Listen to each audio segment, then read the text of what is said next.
This application is an event counting application with the National Instruments USB 6009. The USB 6009 has one counter.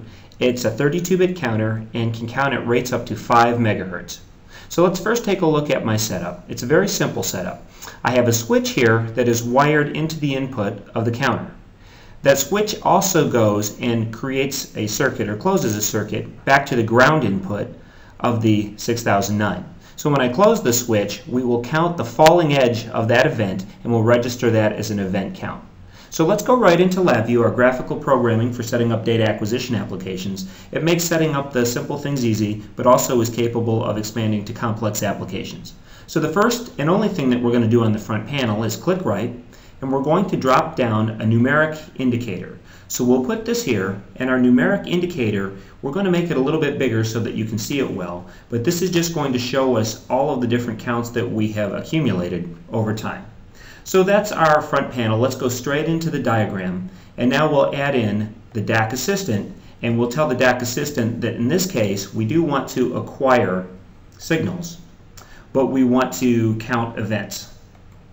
So we'll go right down to counter input, we'll do an edge count, and now we're ready to choose the counter, and there's only one, so we'll specify that one.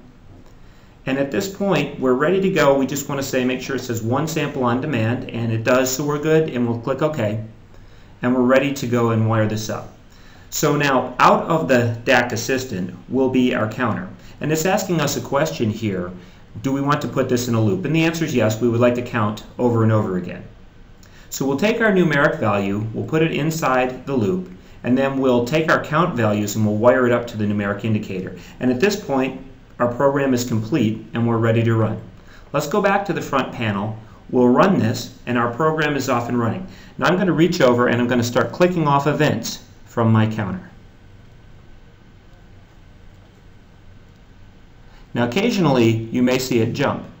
And the reason for this is that you get switch bounce from a switch like this. And remember that this counter is capable of reading at 5 megahertz. So any of those little switch bounces we would actually be able to read as actual events. So if you have something like a motor that's running very fast, you would be able to read that as well and actually calculate things like RPMs off of that. So this is a simple application and it shows how you would do event counting with the National Instruments USB 6009.